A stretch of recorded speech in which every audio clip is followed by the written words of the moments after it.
Here we are once again at the Cult of Honesty, and I'm really encouraged about this particular show and this particular cult. I've had quite a day wrestling with various theists who seemingly want to move forward, but yet at the same time they want to keep their feet actually in something that is extremely spurious.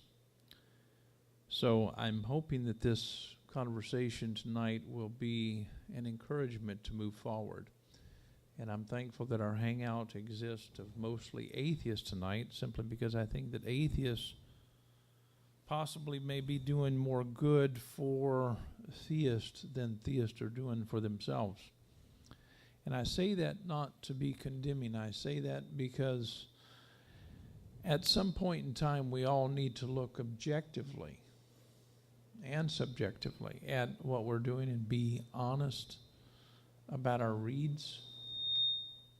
And we need to find the willingness to move forward and be totally accepting of people.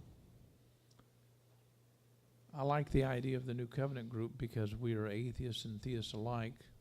We're operating together. We have unconditional love, unconditional acceptance, and that means a lot here. But sometimes I think that there are theists who think that unconditional love means you need to believe the same thing that I do, and if you believe the same thing that I do about God and you really have the love of God, then you understand what unconditional love is. And I keep contending that that's a bias. I'm not suggesting that we all don't have a bias, but I'm suggesting that we need to do our best to get rid of our bias. With that said, I'd like to welcome the hangout tonight, and I'm excited about what the topic is. Greg, can you inform me as to what the topic is tonight? That was a great. I'm excited about what the topic is, meaning I'm excited to learn what the topic is. What are we talking about here? I'm excited, very excited. Now, I'll be honest with you. I almost called you and said I would like for the topic to be about 911. I spent some time months ago watching all of the different claims about what really took place. That is at 911. That is with the Twin Towers and also the Pentagon. I went over some of that footage today, and I have many questions. I think it would be a good topic at some point in the future. But tell us what your agenda is tonight. Well, actually, that may dovetail its way into tonight's topic to some extent. What we decided to talk about today, in sort of a collective effort, which anybody who knows me will really appreciate the authority that I put on the collective, but it was pseudoscience. We've considered doing the talk about September 11th, and I think that it's worth talking about to some extent today, and we'd love to touch on that topic. But the main focus actually came from me saying that I was ranting about this earlier, and I can't stand pseudoscience, and I know that that's a common thread that also brings many other atheists, skeptics, and similar folks to the table. But there's a fair degree of pseudoscience that comes around when we talk about September 11th and some of the conspiracy theories related to that as well. So we have sort of opened with a broad topic, and I guess before we move into the pseudoscience thing, it would be nice for us to I guess, pay a moment of respect, and not a moment of silence or prayer in that respect, unless that's what you want to do. But I think that it's worth us talking a little bit about why today is significant to America and to the history. And specifically, Christopher had a great point. Christopher, did you want to make that point as to why it's a significant date for atheists as well?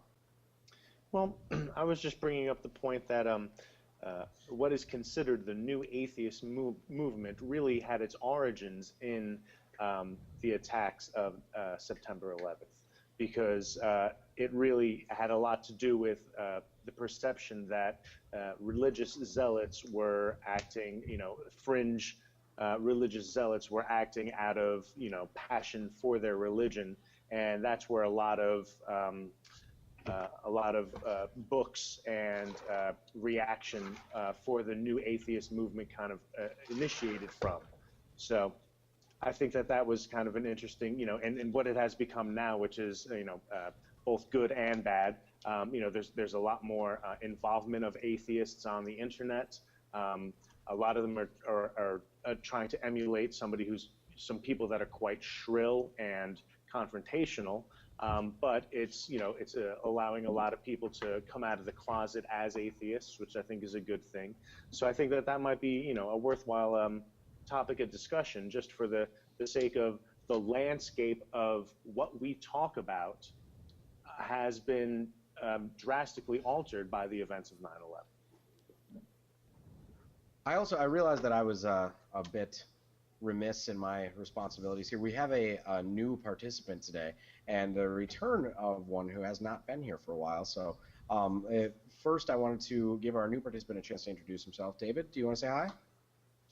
Hello, everybody from Australia. Hi, David. Hello. And Julie, welcome back. It's been a couple months since you've been a part of one of these hangouts, so we're excited to have you back. Thank you. I'm glad to be here. Okay. Now that the formalities are out of the way there. Now, if I can butt in for a moment, one of Yes, the things that I please. failed to do is to get Joey involved in the conversation, because one of the things that I like is his demeanor. He knows how to make it go left and right. Go on. And Go so I want to brag about him a little bit, and I would hope that all of you guys would give him all the praise and the glory right now. I He didn't deserves it. ask him to do this. And it's totally a surprise. yeah, it's shocking to him, and I think he has a lot to offer the conversation, and he normally keeps quiet, I especially think Greg would agree. when Saitin Bruggencate is here. He never does interrupt the show at all. And so, Greg, please include Joey tonight. He's wonderful. Yeah, can I play? He's Can I play, marvelous, guys? and besides, he's the executive producer here. Hi, guys. Hey, Greg. Hello, Joey. Joey? Hi, Joey. I'm glad to be in the conversation now. He didn't introduce me. It was really weird. It's the first time that's ever happened. Let's talk about me for a while longer. That's a good David idea. said he saw Can you we? today. Greg, why Yes. don't you start this conversation off? All right. Well, I was hoping that what Christopher had to say would spur the September 11th conversation off a bit there, in saying that, yeah, I think that it really did frame a lot of the conversation that we have about religion, and even almost in a way probably generated the atheist and theist dialogue that the New Covenant group is doing. Is anybody else getting the feeling that if it weren't for September 11th, then we might not even be here doing these conversations today? Well, it's possible. I think that the events of that day certainly emboldened people who are atheists, who, I'll be honest with you, I think it's a false concept that religion begets all of this violence. I think that people are violent because people are violent, and religious people are violent when they want to be violent, and atheistic people can be violent when they want to be violent. And there's a ton of us religious people around, and so our violence tends to dominate the scene of violence. But I really don't see, I guess that, and part of the reason I say that is not because I want to defend theism, but because I want to hold human beings responsible for what they choose to do, and I don't think that human beings have the right to blame their religion or their lack of religion or anything on their actions. They have to take responsibility for what they do, and the violence that we do as human beings is violence we find acceptable to do as human beings. You know, Bob, I don't know that I can argue with the point that people are, violent because they're violent. I mean, I kind of understand what you're saying there, but I can't wrap my mind around, or I can't ignore what I feel is true, and that is that our upbringing has everything to do, or at least a lot to do, with how we turn out as an adult. And Sure. And there, a lot of your fundamentalist religious zealots, whether it be Christian, Muslim, or whatever, are certainly justify their actions with their religion, and I can't see how we can deny that it fuels the violence that is within them. And I also feel that if we could pull that rug out from under them to some extent, and as you say, not allow them to justify their actions by saying that God told the Israelites to do it, so He told me to do it too.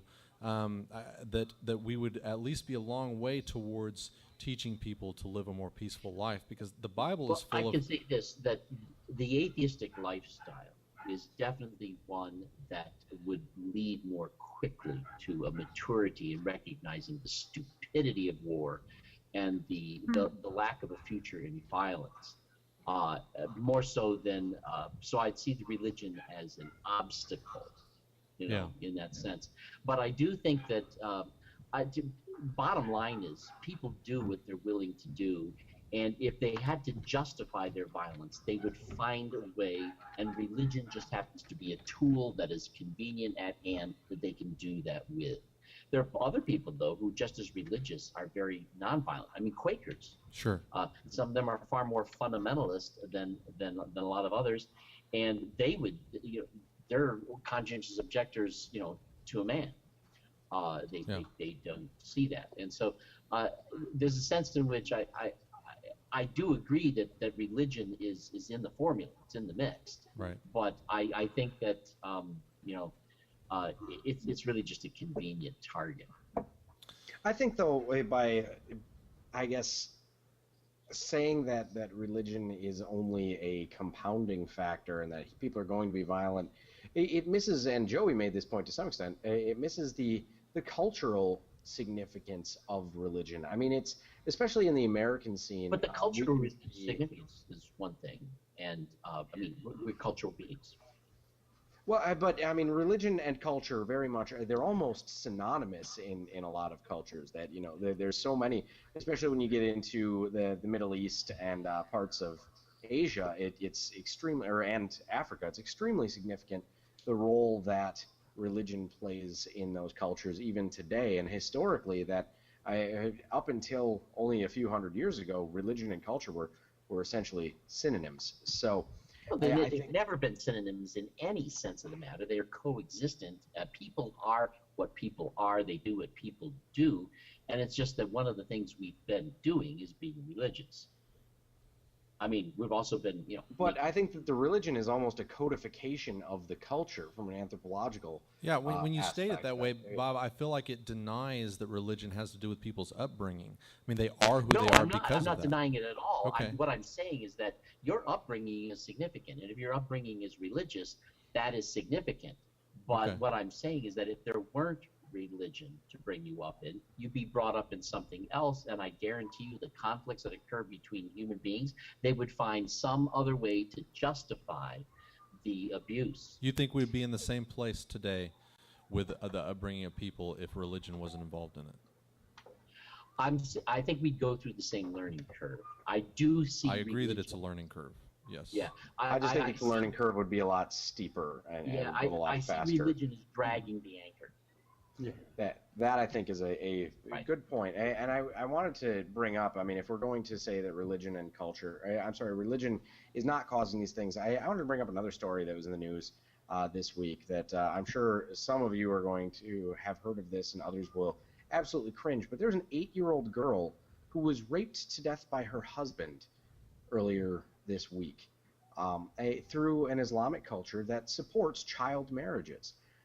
That is not by any means abnormal in her. I mean, being raped to death certainly is, but child marriages and child rape are culturally accepted. And that, I think, is, when we say culturally, we cannot separate the religious aspect of that culture. Marriage itself is in but now when you say you many can't ways separate it, I don't get that. I really don't get that. You can't separate it because you can't separate. I'm a guitar player. I'm a professor. You can't separate those things because it's just part of who and what I am, and I'm 100% all of that stuff that I am all the time. But you're connecting it in a way that is The Prophet Muhammad married a 6-year-old, according to the. I don't remember if it's the Quran or if it's in one of the later texts, the biographies of him. But I mean, it's specifically and explicitly condoned what does in that tell you? So their what does that tell religious you? text. And then he Do you believe consummated in a the religious marriage text at is the 9 word of years old. God? Do you No, believe in a absolutely not. religious But text? they do, No. and that's significant. No. Here's what I'm saying. He had that because he's a pedophile, and he writes it into his religion as a way of making his pedophilia stand. Bob, you're so And I think multi-axial it it hurts. started with the So they're pedophilia. intertwined. Started with being a Point. pedophile. It David's got started with being a pedophile, and it worked its way into his religion as a way of justifying it. In fact, I I agree would with that. argue. Yeah, I agree with that. Murder, So I would argue that pedophilia, completely. genocide, all of these things were first. They came first, Right. and the Exactly. religion came to justify it. I agree Israel's desire to have that land came before they made up this business of God choosing them to have it. with that. Right. And my desire to get my house came before I used Jesus to get it. No, Yeah, that didn't so happen. what I'm saying is that religion was the tool they grabbed to achieve the goals they possessed prior to using religion to have those goals. I agree and with that. What religion became was the sickness they used to justify an attitude and a lust that was within them before they were ever religious. But it began there. It began with a desire, selfish desires justified by religion. But religion then became the virus and the disease that spread to other people and made other people that way because of religion. Definitely, religion is culpable and guilty of being the conveyor of Yeah, the carrier. Yeah, right. It's the I carrier. wanted to take a moment here to make sort of a meta comment to any of our other participants. Is that feel free to interject if you have something to say. As you can see, we can all get passionate about this, and we're all used to interrupting each other. Don't feel rude. If you have something to say, we would love to hear it. Yes, there are some people in our chat, Esta, Julie, and David, and Daryl, who are all just sage listeners and who throw in very valuable inputs from time to time. And then there are others like Alex, Christopher, just those two who are sniveling cowards. Off in a corner, who will just simply not say anything because they're scared, and so I challenge them to step up and be a part. You're challenging my ISP because every once in a while you guys cut right in mid-conversation and I miss out on it. But Yeah. So I'm hearing most of it. Yeah, you're not challenging my ISP. You're challenging my manhood. Okay. How dare you? Well, then you understand. I do have Then you something I understand. want to throw in. Just the initial question was about, where we were on, in 2001 on September 11th, and did that affect where we are today? I happen to know exactly where Greg was when he learned the news of the bombing in 2001, and I would just like to say that he has gone in a better direction than his activities of that day might have. Cool. Would you By the like to way- share where I was that day? You were with Chris, right? Yes, I was. Yeah. Do you want me to share where you were? Feel free. They were out. Please do. They were out shoplifting instead of going to school, What? and they were. I don't remember what store they were in, but on the big TVs across the wall, they happened to see. Oh wow, the World Trade Center was attacked. That's how they found out. They were shoplifting. By That's the all way, I can say. Checkered That, youth coming back. This is what happens. If it when- has influenced Greg, it would be a positive. Were they using their Going atheism back to to justify 9/11, the by the shoplifting? way. I was, when I heard the news of the World Trade Center attack, I was on my way to work, 5:30 in the morning or something. And I stopped at the service station, the petrol station, to buy a newspaper. And the guy behind the counter who served me said, "America's been attacked." And my initial reaction was to think a verbal attack, as in a political attack from, I don't know, the Russians or something. They'd said something nasty about America. And then I looked at the paper and I saw the bomb attack, and everything unfold, and it was Wow. truly amazing. Yeah. But like I said before we started, as an Australian, I see all this from the outside, so it doesn't really affect me directly personally. So as an Australia, it's a foreign historical event, really. Although I can easily, and I do, empathise with the loss of the people involved, it doesn't affect me personally directly. Yeah, I had been up for 24 to 36 hours editing video for the New Covenant group, and was trying to have a conversation with Dr. Jones about where he was messing up. And over on the TV to my right, there was a plane hitting a tower, and I think, like a lot of people, we thought it was an accident. And then the second plane hit, and well, it really ruined my productivity that day, I can tell you that. I think it did that for a lot of people. That was a significant factor for myself too. As Julie pointed out, I was shoplifting with her son that day and skipping school. It was his idea, for the record. But the two of us, when we heard of the new attack, we first heard it, or when we heard of the attack, it was on the radio, and we had been in the World Trade Center in New York City earlier that year. We'd been that April. Taking a class trip out there. So we were talking about how cool it was going to be to go back and see, sort of, because we wanted to go back the next year with the school trip and see, where the plane had hit and do the damage, obviously, before it collapsed. And then, it was Shopko, by the way. While we were there, actually, we weren't at Shopko at the time, though. We were at the bank. There was a TV on at the bank that we saw the second one hit and went, oh, I get it. So. The bank's not as good of a story, though. No, it's not. My dad was in New York that day, and my sister Barb at that time lived in New York, and she just flown out of New York that morning. Actually went to Rome, and got stuck in Rome because the air were closed and she couldn't get back. But that was kind of weird. But I was coming back from a meeting.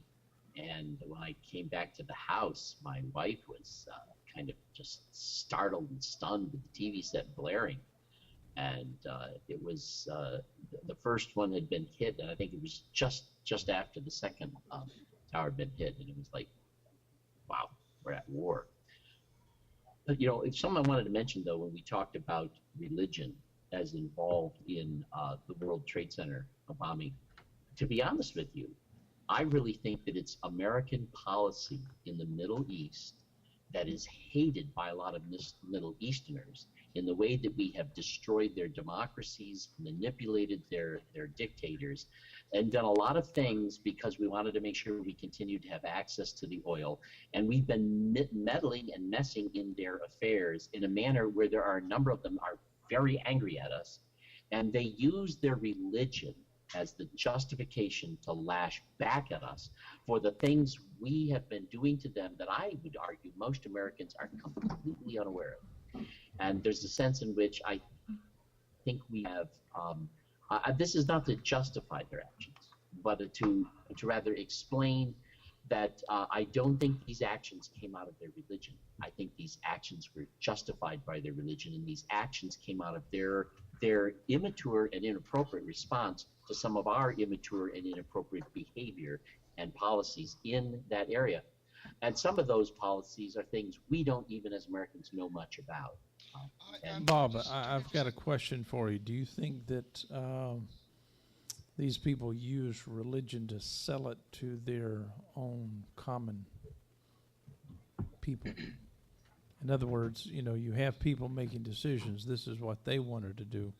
And it might have been, in the case of trying to do something politically. But do you think they utilize religion to talk to the common person? We often do this in politics here in the United States. And there we are use religion to circumstances and speak to it. challenges of life that they're up against, and religion is the tool they use to authoritatively seek to solve those problems. Yeah. It's also hard to get somebody to willingly blow themselves up if you don't have a promise of some sort of afterlife A to swath of do it. virgins It's waiting much, for And you. they much have easier be to fighting manipulate something people they into killing consider themselves. greatly evil to also think it worth it. I have something to share about getting somebody to blow themselves up. The one Teterboro Airport, where the two pilots went to train to fly the planes into the World Trade Center, is about a mile from my house. And I was working in a pharmacy at the time, and this Middle Eastern guy used to come in for about a year with his wife. And he needed to get his blood pressure down because he was in flight school, and apparently he wanted to do this without medication. I don't know if there were rules. I know that there used to be rules for pilots that they needed to have perfect blood pressure without meds, and we managed to do that with diet and exercise. I have to tell you, he brought me a gift. His wife was wonderful, and this customer of mine was the man who flew the plane into the World Trade Center. So he seemed like a really wonderful, normal guy. That still blows my mind. Yeah, I live about right across the Hudson River from Lower Manhattan. In fact, I watched them build the towers in the 60s from my bedroom window. That was kind of cool. And that day, to see them come down, it was such a incredible thing to experience, watching those towers go up as a child.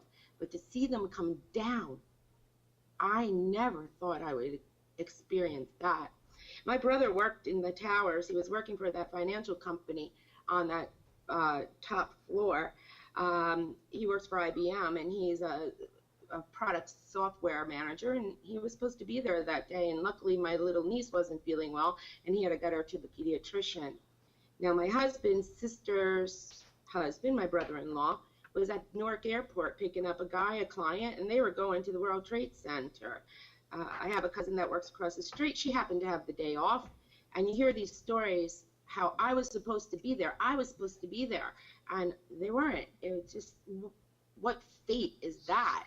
That's so unbelievable. We were so lucky. But I did run to the top of the hill and see the plume of smoke, and of course it was like the fear was incredible, not knowing where everyone was. But once we managed to find, my husband and I knew where everybody was, then we were thinking maybe there's chemicals in the air. If they blow west instead of east, because they were going over the East River, they were going east. We packed the kids, and we went to my in-laws in Pennsylvania, like refugees, fleeing the area. So it Oh, you froze up, unfortunately. It was a very. Interject a second, if she's finished. Yeah, I sorry, think she froze Estain, up, you froze but- up, but that was a powerful Yes. testimony of your experience. Yes, sorry, sir. What was your name? I've Dave. forgotten. Dave. David. Dave. Yeah. Chime in. I'd like to go back to Bob's point for a moment about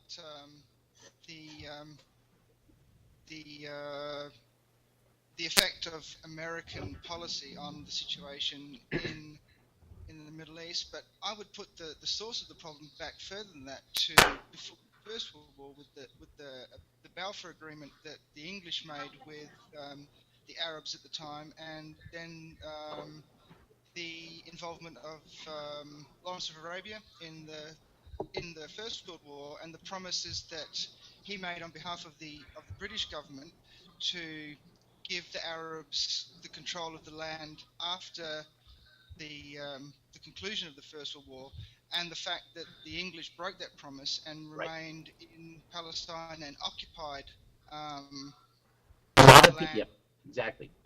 And then leading up to the Second World War, when America came to predominate world politics and world power, and the British Empire declined away, they took on the mantle of the legacy of those initial Yes. mistakes. We're talking about centuries of abuse. A lot of people don't realize that when the Ottoman Empire fell apart, much of that region became British territory. Yeah. And- So I would actually blame my people for the origin of the modern problems in the region.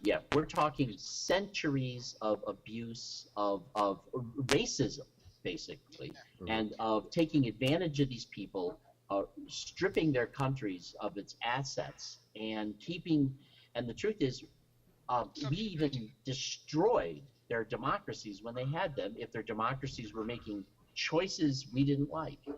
I mean, between the British and the Americans, and I think it was the friendship between Eisenhower and Churchill that represented kind of the passing of the baton when the United States started taking a more dominant role there.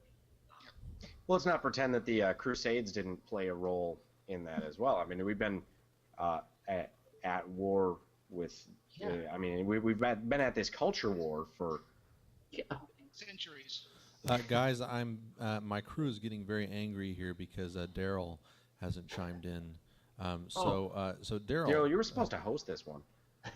Yeah. How am I doing so far? You're doing great, but we'd like you to do even better. You're so transparent in this show, Daryl. Consider me a mime. How's that? Actually, I heard where everyone was, and I was very impressed. Who is the lady who was Esta Ann in New York? Esta Ann. That's amazing. I was actually painting in a funeral home that day, of all places, when this occurred, and they had a TV on there, and of course we were as stunned as anyone, I suppose. But when I went home, I made the statement to my family. I said, things will never be the same after this. This changes things. I don't know how, but it changes things. And I guess I can reflect back on that at this point, and I think what has changed the most for me is my viewpoint. And I would say mainly the way I view religion, including my own, that I have since lost. Yes. So. Go ahead, Esta. I just wanted to throw in something real quick. I think just about everybody has, it's interesting when people talk about September 11th, there's almost a compulsion for us to share where we were. And I was teaching Catholic school, and it was, it came over the announcement, let's pray for the people in Washington and New York. And we're like, okay, we don't know why, what's going on? And, with a bunch of 6th, 7th, and 8th graders, you've got lots of questions. So there was a television on in the library, and we took the kids in shifts. And I got to say, I have never been more grateful that I taught in a Catholic school, because it gave us the opportunity. Because of our faith, we had something to do. We could pray. And that I don't know. I just thought that was worth mentioning. I know you guys think that's a waste of time, but it gave us something to do, and it was very valuable. So I do think that going back to Christopher's point earlier, if it hadn't happened, we would likely not be having these conversations. Yeah. Julie, sorry I called you Esta. Let me just say how thankful I am that I can be confused because there are enough ladies' voices in this show that I'm so grateful that we have a couple of ladies that are just speaking out in this conversation. I wanted to say that earlier my wife was sharing a story with me because of the day. My kids had some questions about what it was about, and I'm probably going to wreck this story, but my wife was with them and some of their little friends, and she told them, that some people decided to attack us, and that they used their religion to justify it, and they destroyed some big buildings in our country, and my kids made a comment about how tragic that was, and one of their friends said, yeah, and it made God really sad. And my wife very gently just said, well, the Muslim people are not the only people that use their religion to justify violent acts, and Christians have done it too, and they still do it. And that might have been a shocker for that little girl because she wasn't in our family, and we're kind of waiting to see if there's going to be any lashback from her family. But there's a lot of I think I grew up this way, and a lot of kids grow up thinking that every religion is wrong but their own, and it's quite a it's quite a splash of cold water when you face the reality that every religion teaches their children that their religion is the one true one, and it makes you and that's I think that's the almost well for some people it's the beginning of the end in terms of their religious walk. The think about us that. versus them result of that creates the circumstances that we then respond to with violence. Bob, I you, had to, excuse me, go ahead. no, I want you to go ahead. You don't talk as much as me. I was just going to say I had to come to terms with the notion that, if I were to compare what I believed and what to be true in my religion as opposed to what those that flew these planes into these buildings, I would state it like this. They believed that, this killing of people, which was the goal of, as far as I know, flying a plane into a building, hoping it collapsed, would be to destroy people's lives, to kill people. In my religion, which was a form of Christianity, one of the many forms of Christianity, I believed that God said, "Vengeance is mine; I will repay." So it's not my job to kill all these people. God will do it. And coming to terms with that, my mind has changed drastically. Yeah, but sometimes God works too slow for that. Yeah. Yeah, Daryl. God helps those who help themselves. Right. So we Oh, have the yeah. just war concept. Right. Oh dear. I don't want to shift the conversation if it's too early to do so, but there is something else that I wanted to get to today, and that is the conspiracy theories that have centered around the World Trade Center attacks, and frankly, this comes from the fact that I am just sort of on a tirade against pseudoscience and pseudoskepticism in general today, and it's really, I'm sorry, I have to share. There was a page on Facebook that I discovered earlier today that is promoting ridiculous, absolutely absurd, naturalistic fallacy garbage. And admittedly, yeah, okay, they've got some memes that are some fun image macros and things that have some good stories. But things like want to be happier and a list of 5 things you can do. And the second one was think less. And since I commented on this page, and I posted something just ranting about this page, I commented on a few of their different things and posted it. That was, let's see, about an hour ago. They had 1,350 people liked the page at the time that I did that. Right now, there are 1,830 people that like that page. That page is less than 2 weeks old, and it is growing explosively. And the reason that I bring this up is not because I think that the New Covenant, well, I mean, of course, I do think that the New Covenant group, I think that my page, I think that everything that I'm involved with, because I'm arrogant, should be much more popular, but I cannot handle the degree to which this absurdity spreads and how quickly it takes hold, and how something as simple as Breathe, Greg, just breathe. a question that is a little snarky, like, but you could be wrong about that, can catch on with such crazy fire, and yet what we do doesn't, because we like to think about stuff, and we like to talk about stuff, and we like to be civil with one another. And somehow or another, that is not what draws the crowd. So I think that there's the other side, and to tie it all back into what we were talking about with the religion and the World Trade Center attacks, is that it is much easier to rally the troops behind stuff that doesn't take a whole lot of thinking. Yes. And doesn't it appeals to their emotions and to their common sense, and that us versus them mentality, that divine justice mentality, and religion in general all comes to play when we consider the fact that they were able to recruit people, and they've consistently been able to recruit people to blow themselves up. Sure. And we've been consistently able to recruit people to go there and blow them up because it teaches them not to blow us up.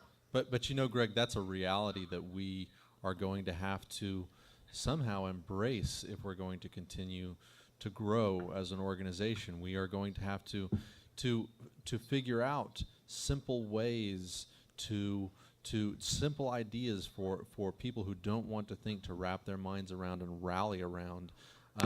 You know, I would like to think that we live in a world where if we just keep insisting on intellectual elevation, that eventually we will get our way, but I just don't think that's the case. And as the host tonight, I would like to address what Greg just said. Go ahead, Daryl. I want to say, give it time, be patient. People who have been trained not to think, it's kind of difficult to get on board. I think that we're going to experience a lot of that. I think a lot of people eventually are going to want to get on board, but it's going to take some time, because when you're used to not thinking and that's the way we go, it takes a while to get it in gear. So Daryl says to give it time and be patient and to just keep persisting, and I think I basically just said to give up hope, just give. I would like to add something to the conversation about 911, and it may tie into what Greg is saying a little bit. I remember when 911 happened, and it was devastating. And the first thing that came to my mind was, how are we going to react to this? And that worried me, because President Bush was in office. I thought that Bush at one time was a very good person, but I saw him take, quote unquote, the Bible or instruction from the Bible and lead us into war, very much like some of the stories that I find in the Old Testament. And it reminded me, that is, when I heard all kinds of people hollering, yay, yay, yay, shock and awe, it reminded me of the story of the Israelites when they were held captive by the Egyptians. And when at one point in time they killed all of the infants in the land, 2 years and younger, and they did nothing to Pharaoh. And in a sense, this made me feel like we're just making more enemies. We're going to send our troops into a country, invade it, and kill all kinds of people, and really not deal with the person who actually led this against us. And it reminded me very much of the Old Testament. And I kept saying to myself, something's got to change. Our government is too focused in on these Bible stories and things similar to that. It's almost like a working paradigm for our generals, and it was really disappointing to me. And I'd like to hear, what you guys think about this. Do you think that the way that we've been approaching war, we just send our kids into harm's way and then we see how many we can kill to get respect? I mean, isn't that barbaric? I think it's insane. I think so. I'd like to address that. When you have a group of people that are used to listening to authority, a monsignor or a preacher, and they're just go with the masses, they rally quite quickly. And their behavior is very immature. They're not thinking for themselves. They don't stand alone. If it has to take somebody to just stand alone and let the entire crowd go, then sometimes that's what we need to do. That's good. And there's no way that, like being brought up Roman Catholic, you don't do that. You just don't. That's encouraged. And then when you look at it, and that like these leaders, they'll use the Bible, and then people are used to getting all in a tizzy and a frenzy and speaking in tongues and doing all these crazy. They just go crazy like barbarians. It's very immature, the behaviors. I know that is oversimplified, and now I'm going completely the opposite direction and not middle ground. But you get the point of what I'm trying to say. There is rational thinking to it to a point. But then they're told what to do, and they say that this is what it says in the Bible. Bush quotes the Bible, and they don't think for themselves, and they just believe everything so easily, like Greg says all the time. And that's how they respond to support whatever it is, and for whatever reason. And religious reasons give them a very good reason to do it. They're used to acting upon that. Now, what it says in the Old Testament that they quote a lot, that's barbaric, a lot of those behaviors. And I think that what Bob said is absolutely, well, I can't say absolute now that I'm involved with philosophers here, so I'll say is relatively true. That I believe that if we have some atheists in charge of the country, we're going to get to peaceful resolutions a lot quicker than we would otherwise, because it's just not our fundamental core beliefs that we don't even realize subconsciously that we draw upon, that are responsible for our actions and our thought patterns. Maybe a good question to ask a candidate for presidency would be, are you a humanist? That's a very good question. Yeah, I agree. It's a very good question. You know, we talk about how the 9/11 changed some things. I'm sure, although I don't think I would have thought to trace it back to it, but I would say that 9/11 was certainly a significant contribution to my evolution as a person who's a theist, in that it brought me to the point where I cannot embrace any kind of theism that creates an us and them. Yeah. I can't do it. And it got to the point where I just couldn't plug it in that I'm way. with you, Bob. I want to make a quick meta comment. If Google Hangouts tells you that we have muted you, please don't take offense. It's usually because your speakers is sending audio back to us and creating a bad echo. So if you're not wearing earbuds, sometimes that helps. But just letting you know, it's not because we don't want to hear from you. And if we see you're trying to speak, we will quickly unmute you. So. Unless, of course, Joey doesn't like you, in which... Yeah, I mean, if you're Alex, it's not happening. I mean, you're just permanently muted. Oh, They may just be censoring you. Yeah. Okay. Who is cackling? Didn't catch that. No. Not that, yeah. Yeah, I was No, pretending. he was muted. No, I was pretending I was muted. Oh.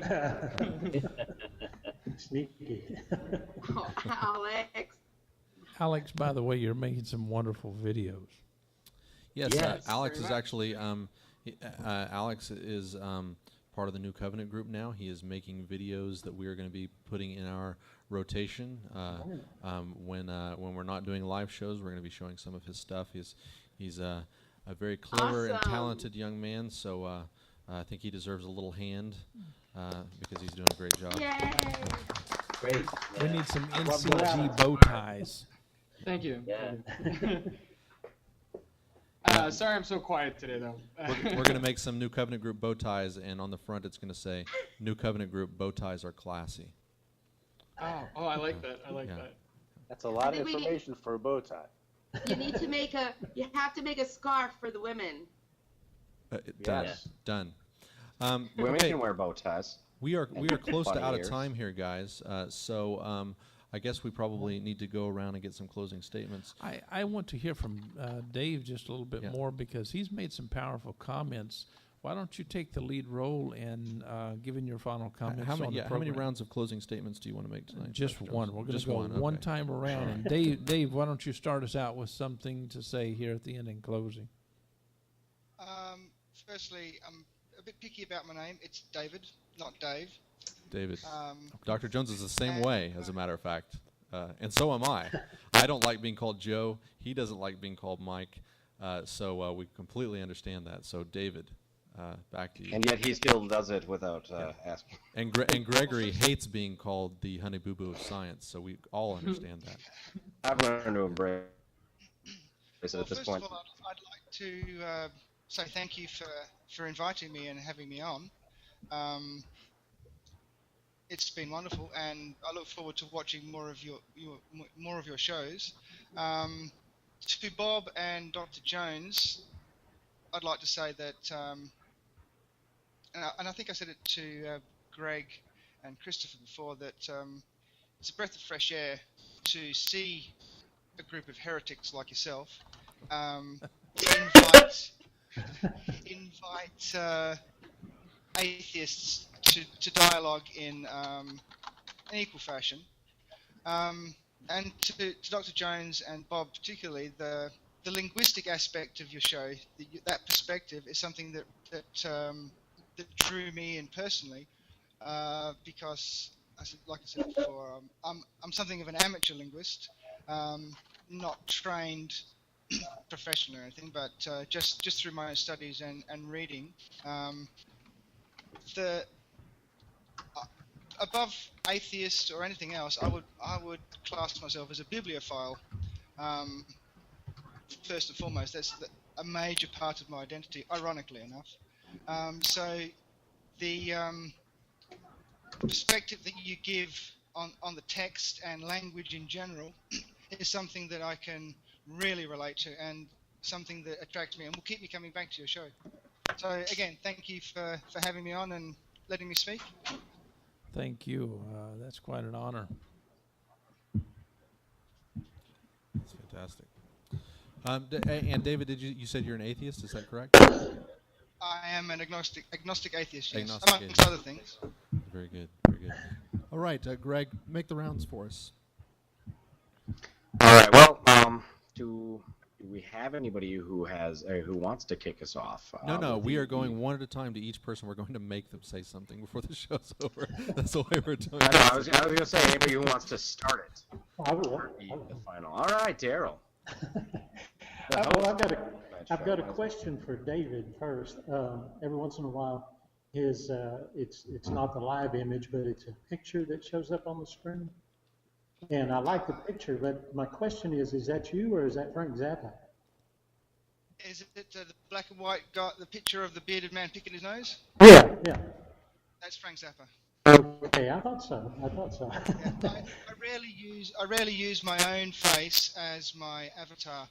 Often it's a musician. More often than not, it's a picture of J.R.R. Tolkien. Okay. He's my literary hero. I thought I recognized Frank Zappa. I'm a Zappa fan. So. But my closing comment is basically just has to do with identification. I really enjoy being on this hangout and identifying with this group of people. I think this is a wonderful group of people, and there hasn't been a bad apple yet. I think everyone that's been on this hangout it's just enjoyable. It's nice to know you and spend time with you. Thanks for letting me be here. All right, let's I guess just go from right to left then. Julie, what No. you say? Microphone's on now. Okay. Very professional. Now you'll Greg. let me speak. I don't have anything intelligent to say. I'm sorry. Hey, that's intelligent. Well, yeah, the fact that I know that. No, I think you guys are awesome, and I'm thrilled that I was able to wake up long enough to do this tonight. So it's a good day. Very good. All right. We're happy to have you, Julie. I miss you. It's We good to miss have you back. too. Who's next? Esther. I'll turn myself off. I just want to say, come on, really, that is such great news that Alex is going to be doing those videos. I just want to encourage him, and I saw how much talent you had. That in that one clip that you put in the group, it was with the presupposition, I believe, discussion. So the content I wasn't too happy about, but I was watching the artwork and animation there, and I was so impressed. And now I'm glad that you're using your talents for this group, and it makes me really, really happy. You know, we Thank try you. to we try to keep our evening shows as objective and welcoming to people of all religions and philosophies as we possibly can. Even though we all have our favorite philosophies and our beliefs in life, etc. But when I see a guy like Alex get so angry that he decides to put Cy and Kevin into The Sims and make Cy wet himself, I can't deny that it makes me laugh. That's awesome. I wish the best for both those guys. I want them to keep being a part of the conversation, but Alex getting upset with them just makes me giggle. I was trying to say, like, anything could happen. They could think, God was doing it or whatever. Right? How do they know? I mean, how do they know they're not in the real world? Isn't that what you were saying? Yeah, pretty much. He was making a very deep point. Yeah, it was. It was very provocative. I don't know how they would know that. That's why I'm no longer mad about presuppositional apologetics. I got that all out of my system.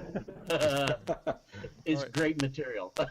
Alex, do you have a closing statement for us? A few words? Yeah, I would like to, except every once in a while you guys will be talking and you cut off, so I could probably make it. I had a whole bunch of stuff to Bob's point that I wanted to talk about in terms of using religion and using religion to justify, or if religion is just a reflection, or we're using our own behaviors and justifying with religion.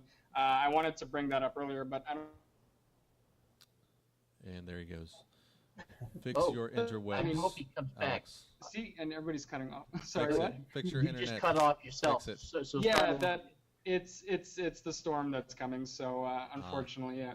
But thank you all for your support. I'm actually getting a whole bunch of like green screen equipment and lighting and cool stuff coming in tomorrow. So I'll try to get the funnies still coming. Yep. All right. The pressure's on. Oh boy. Sounds good. All right, Bob. What about you?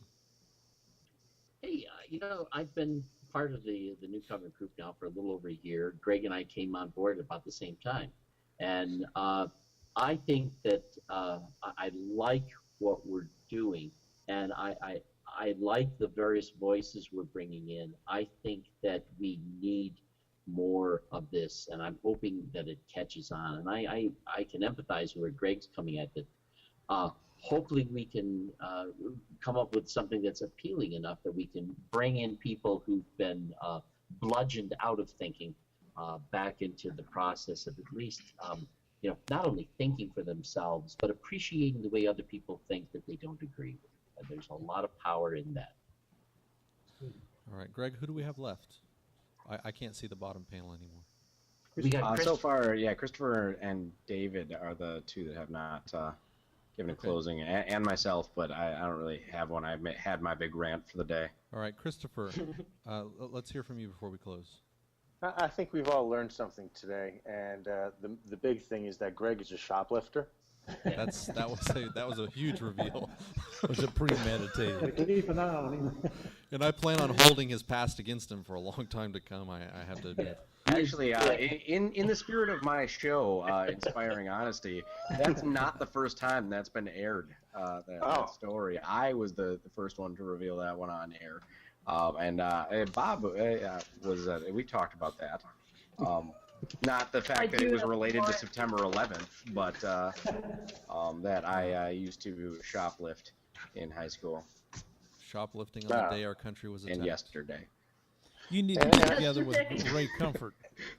And I'll just leave it at that. That'll be my closing statement. I thought that was... Yeah, that would be hilarious if Ray Comfort confronted you and would be like, have you ever stolen? And you could be like, well, actually, I was shoplifting on 9/11. That would be huge.